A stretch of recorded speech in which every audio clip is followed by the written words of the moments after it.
J'accueille Maître Audecini qui, en tant qu'avocat, va nous expliquer en tant que médecin lasériste ce qu'on attend de nous au niveau de nos locaux en particulier et de nos appareils, ce qu'il faut respecter comme règles. Merci de m'accueillir. La première chose quand on parle de centre laser, c'est qu'on parle d'un lieu qui n'est pas nécessairement le lieu du cabinet. Puisque on se retrouve avec des plateaux techniques qui permettent de réunir du personnel, des professionnels et du matériel. Et à partir du moment où on commence à rentrer dans une démarche de centre laser, il faut se dire comment je me mets à travailler avec tout le personnel qui est nécessaire pour la mise en œuvre de ces matériels et comment je partage ces matériels avec les différents personnels qui vont être appelés à les utiliser. Derrière, après, il y a quand même une vraie réalité qui est la réalité de la réglementation médicale, qui est beaucoup plus contraignante que si demain vous voulez faire une activité totalement différente et une activité commerçante ou commerciale. C'est un mot que n'aime pas tellement la profession médicale, mais c'est vrai que sur les activités de centre laser, on se retrouve à la confluence, à la convergence de ces deux mondes.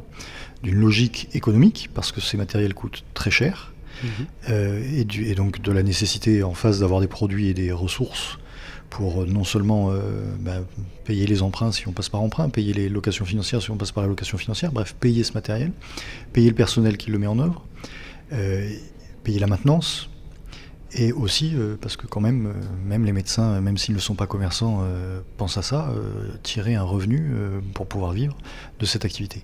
Donc on est à la convergence de cette réalité économique-là et d'une contrainte médicale, sûrement louable, qui est celle de la déontologie et de l'exercice en commun et d'une réglementation encore une fois, plus structurée, plus réglementée que d'autres professions. En plus, ça nous permet, comme les investissements sont chers, de se mettre à plusieurs, de s'orienter chacun dans des domaines particuliers. Et donc, à ce moment-là, on essaye de voir chacun comment on peut travailler ensemble. Et par exemple, dans les lieux, est-ce qu'il faut qu'on respecte certaines règles précises ? Alors, les lieux eux-mêmes, oui, vont être soumis à un certain nombre de réglementations, en particulier d'affichage, de signalétique, pour prévenir que le laser est dangereux, pour prévenir qu'il y a un laser déjà, et permettre ainsi aussi bien au personnel salarié, aux patients, aux confrères médecins, de savoir exactement où il se situe dans le centre médical et là où s'il est dans une salle de soins ou pas. Ça paraît bête, mais c'est la première chose. Il faut savoir qu'on risque de prendre un tir laser et les locaux doivent être aménagés en fonction.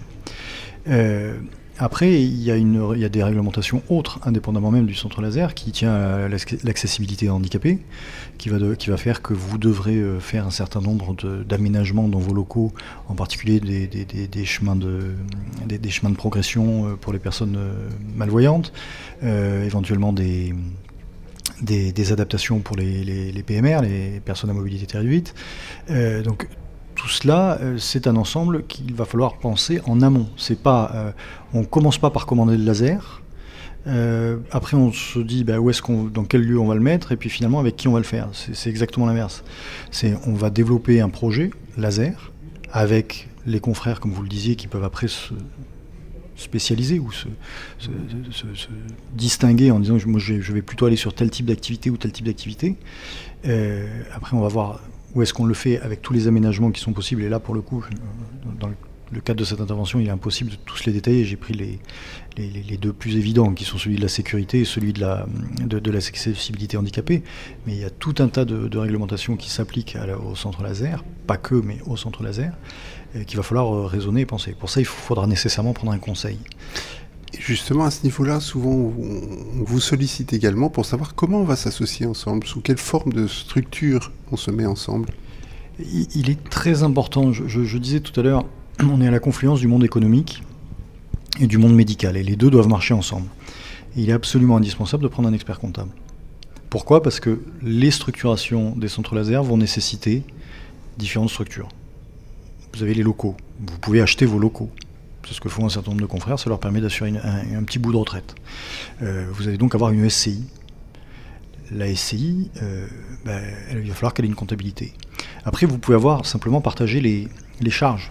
C'est-à-dire, j'achète une table, j'achète des chaises, j'achète un lit de consultation et j'achète des lasers, évidemment, c'est le plus cher. Et là, il va bien falloir savoir comment vous répartissez toutes ces charges. Donc vous pouvez avoir, en plus de la SCI, une ESCM, une société civile de moyens. Mais vous n'allez pas vous partager à travers une ESCM des produits, des honoraires, vous allez des revenus. Vous n'allez faire que partager les charges, c'est-à-dire les lasers, voilà, avec des règles. Puis vous pouvez avoir une selle par-dessus. Vous pouvez même avoir plusieurs selles dans le centre. Tout cela va nécessiter une structuration comptable, c'est pour ça que je disais l'expert comptable, et aussi une structuration juridique. Un peu compliquée, pas plus que ça, il faut pas, je vous rassure, on n'est pas en train de mettre en place la structuration sociétaire de EDF avec toutes ses filiales, c'est pas ça du tout. Mais en revanche, oui, il y a quand même une ingénierie financière et une ingénierie juridique qui nécessite de faire appel à un avocat. Donc vraiment, j'insiste, ayez les deux, parce que les associés d'une selle ne sont pas nécessairement les associés de la SCM, qui ne sont pas nécessairement les associés de la SCI, parce que chacun peut avoir une plus ou moins grande implication dans le projet. Et là, encore une fois, le format est trop court pour pouvoir commencer à vous dire ce qu'il faut faire telle société ou telle autre. C'est qu'en fait, il n'y a pas de solution toute faite. Ça va être en fonction du projet que vous aurez avec vos associés qu'on va déterminer que tiens, le mieux c'est peut-être de faire une CELARL, et puis la CELARL on va la structurer comme cela, et puis on va prévoir telle possibilité de retrait si quelqu'un un jour est plus intéressé par le projet, et à quel prix, parce que comment on se retire, comment on va évaluer le prix du centre, parce qu'on va évaluer le prix du centre, le prix par rapport à l'intérêt d'une personne. Et donc toutes ces questions là, il faut se les poser en amont. Ce qu'on dit très souvent, c'est pas parce que vous faites un contrat de travail dans le cadre de un contrat de régime matrimonial dans le cadre de votre mariage que nécessairement vous allez divorcer. En revanche, c'est mieux quand on divorce d'avoir un contrat de mariage, parce qu'au moins les règles ont été déterminées à l'avance. C'est exactement la même chose. C'est pas parce que vous décidez en vous associant de prendre du temps pour discuter, pour que les choses soient marquées, soit dans les statuts, soit dans un pacte d'associés à côté, que pour autant vous êtes en train de dire que vous n'allez pas vous entendre avec votre associé. Ce sera peut-être votre associé toujours, et on le souhaite, dans 30 ans, et vous aurez développé un très beau centre laser. Mais au moins les règles du jeu seront claires. Et justement, après on a aussi des règles par rapport à nos patients. Pour ne pas avoir de problème, qu'est-ce qu'il faut faire en amont pour les éviter, et qu'est-ce qu'il faut faire à ce moment-là, au cas où on a un problème avec eux? Alors, sur ces règles-là, 2 mots, formation et information.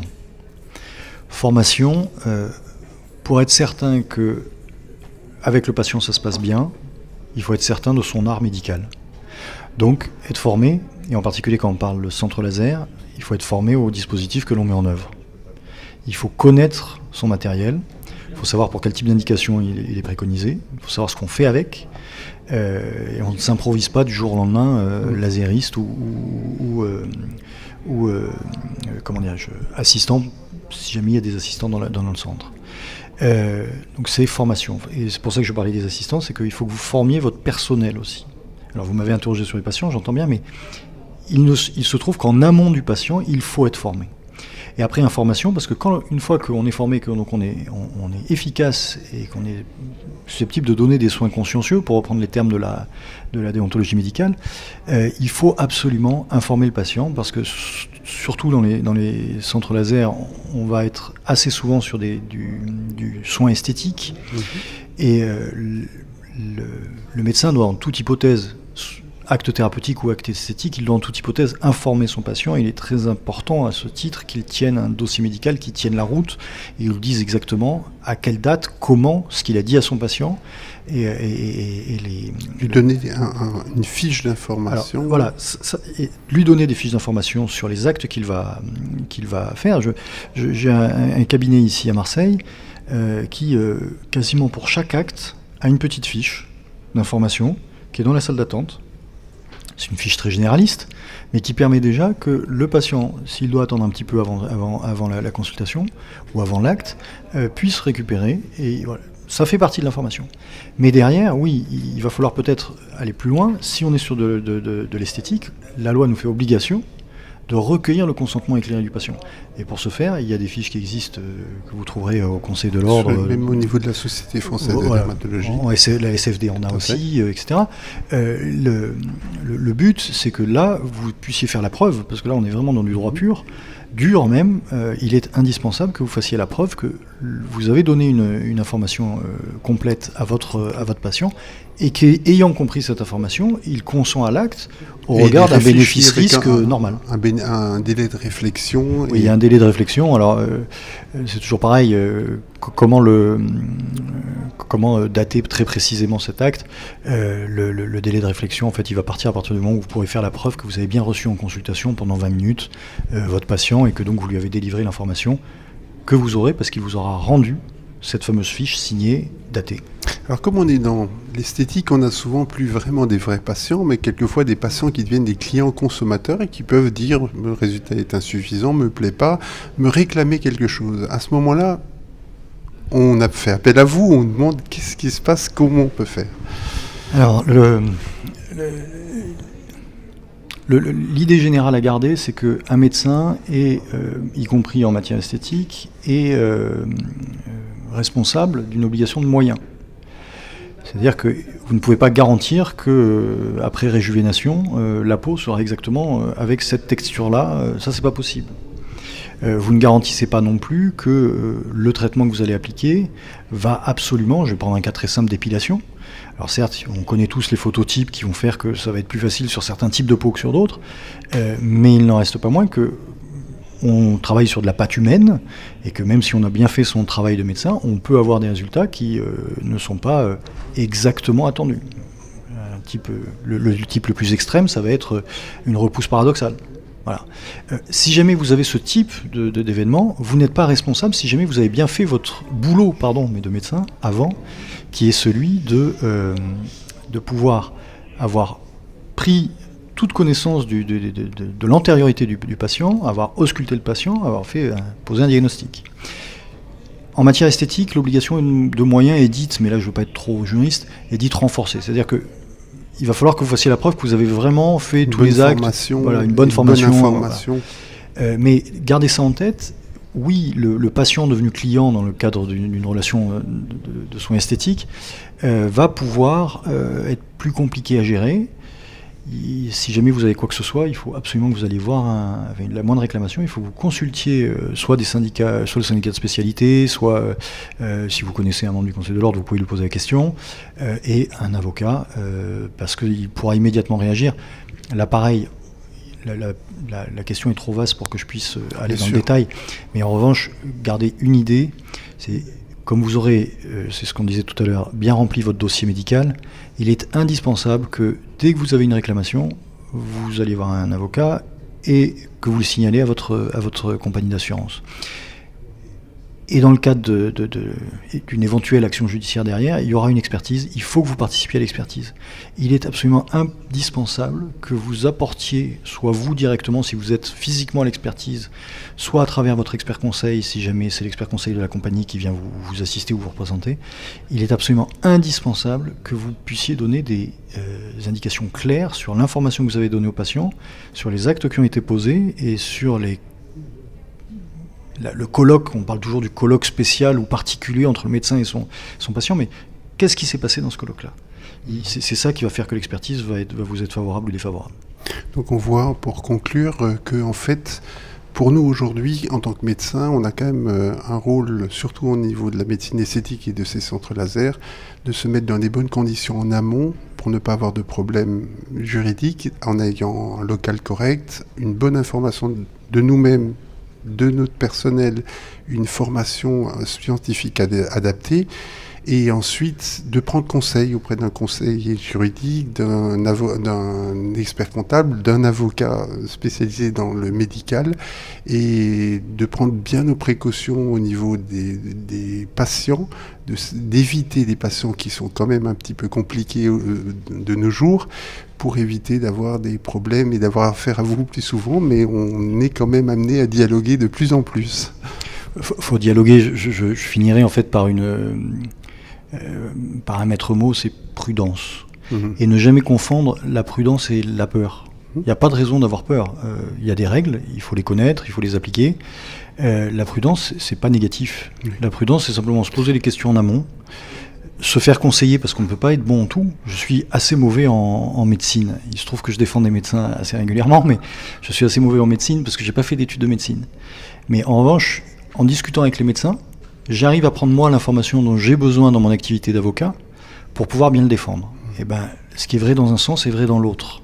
C'est-à-dire que le médecin va venir prendre les informations chez moi dont il a besoin en droit pour exercer cette vertu de prudence et donc pouvoir avoir des soins consciencieux, dévoués auprès de ses patients. Et donc le médecin reste un médecin, même si c'est une activité commerciale, il a un rapport bénéfice-risque à respecter pour son patient. Je vous remercie. Merci à vous.